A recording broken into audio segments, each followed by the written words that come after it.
Hej, jeg hedder Signe, og jeg er krops- og traumaterapeut.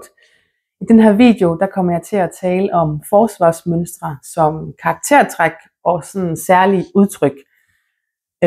Jeg har tidligere talt om forsvarsmønstre i en anden video, hvor jeg går lidt mere i dybden i forhold til, hvad er forsvarsmønstre, hvordan opstår de og hvorfor. Særligt i vores relationer og i vores forhold til vores følelser. Så hvis det er noget, du synes er spændende, og har lyst til at vide noget mere om, så vil jeg anbefale, at du også lige smutter ind og ser den video, så du har lidt mere baggrundsviden også i forhold til, hvad jeg mener, når jeg taler om forsvarsmønstre. Men i den her video, der skal det altså handle om forsvarsmønstre som karaktertræk og sådan udtryk.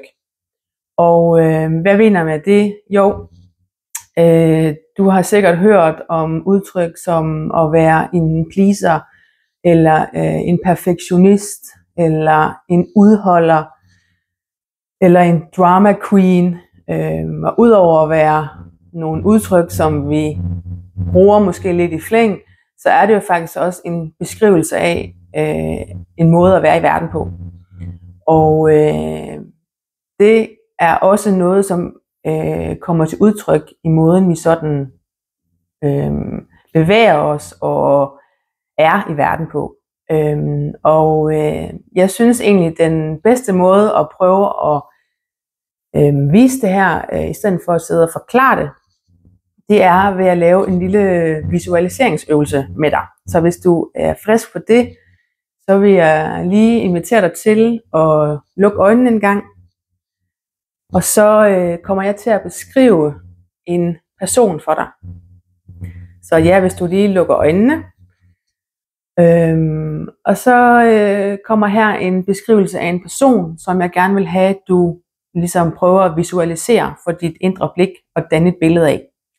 Så den her person er en person, som ikke gør større væsen af sig, som man måske vil kalde en stille mus, der ikke siger så meget, og i hvert fald ikke siger nogen imod. Personen gør ofte, som der bliver sagt, og er meget pligtopfyldende. Så hvis du lige prøver at lade de her beskrivelser, så en person, der ikke siger så meget, er meget pligtopfyldende, ikke fylder meget, ikke gør meget væsen af sig. Prøv ligesom at danne dig et billede for dit indre blik af, hvordan ser sådan en person ud. Bare giv dig lidt tid til sådan, hvordan er kropsholdningen, hvilken energi er der omkring den her person. Og så vil jeg næsten vædde med, at du har en idé om, hvordan en person som den her, jeg lige har beskrevet, går og står i verden. Hvordan personen ligesom bevæger sig rundt, eller personens udtryk fysisk. Og du må gerne åbne øjnene igen, hvis du vil. Og det er det, jeg mener med det her med, at de her forsvarsmønstre, for det er det er, at være en stille mus, og ikke gøre meget væsen af sig, at være en pleaser, at være en perfektionist. Det er alle sammen måder at være i verden på, som er et form for forsvar, eller en strategi, som vi har med os, som vi har lært er bedst, hvis vi gerne vil have positiv opmærksomhed, kærlighed, blive mødt. Så den her visualiseringsøvelse kan man i virkeligheden gøre med alle de her karakterer eller typer, jeg har nævnt. For jeg er sikker på, at hvis du ligesom sætter dig ned og prøver at visualisere, okay, hvordan ser en person ud, som er meget perfektionistisk, som altid gør det, der er rigtigt, som har styr på sine ting. Der er også en særlig energi omkring sådan en person. Måden personen bærer sig selv på. Så det er det, jeg mener med forsvarsmønstre som karakterer, og i virkeligheden måden at gebærde sig og være i verden på. Og det er jo noget af det, jeg synes er virkelig spændende i mit arbejde som krops- og traumaterapeut. Det her med, hvordan vores mønstre også ligesom sætter sig i kroppen. Og i den måde, vi bevæger os på. Måden, vi måske holder os ubevidst tilbage.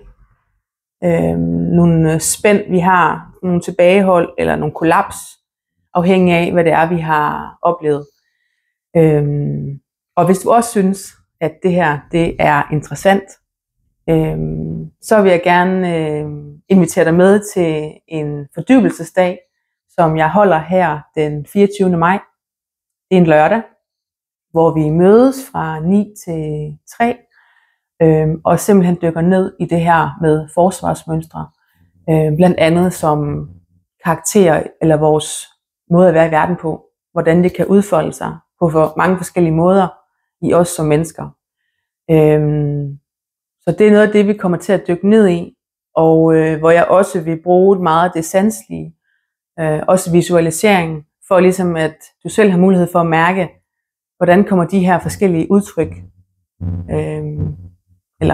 karakterer til udtryk i dig, og også i andre, for det er jo også en måde at skabe forståelse på, selvfølgelig din egen måde at være i verden på, men også andres.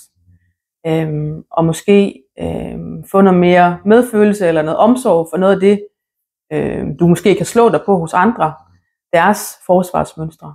Fordi i virkeligheden, så er det jo alt sammen et udtryk for, at vi gerne vil passe på noget. At der ligger en frygt inde bagved, som på en eller anden måde er opstået, da vi var små.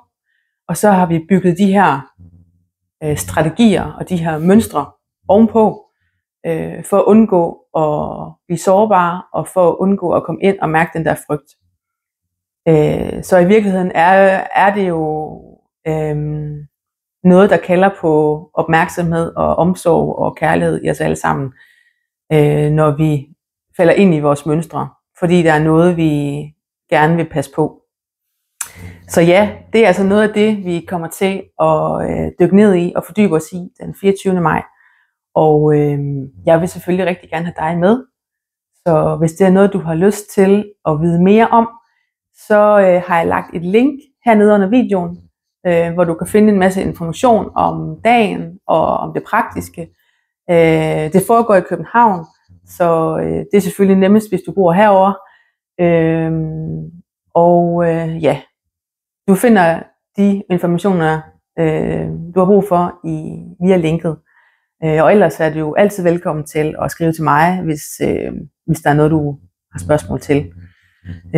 Og forsvarsmønstre er jo selvfølgelig også noget af det, jeg arbejder med i mine 1-til-1 sessioner. Så hvis du ikke lige har lyst til at gøre det i et rum med andre mennesker, eller i en gruppe, kan man sige, så er du altid velkommen til os at booke en tid hos mig, og så kan vi dykke ned i noget af det, som du har med dig i forhold til forsvarsmønstre. Og det er jo ofte sådan, når de begynder at spænde ben for os, at vi bliver opmærksom på, at det kan være en udfordring, at vi har de her mønstre. Så hvis det er noget, du står i, en frustration over, at du på en eller anden måde spænder lidt ben for dig selv, eller kan mærke, at der er noget, der er svært, noget du egentlig længes efter, du gerne vil, men du mærker, at du holder dig selv tilbage på en eller anden måde, så ræk endelig ud. Og så du kan starte med også at booke en gratis introsamtale, som foregår over telefonen, hvor vi lige snakker sammen om, hvad det er, der rører sig hos dig, og så kan vi lige sådan tjekke ind med hinanden, og du kan også få en fornemmelse af, hvordan jeg arbejder, og om det måske kunne være den vej for dig.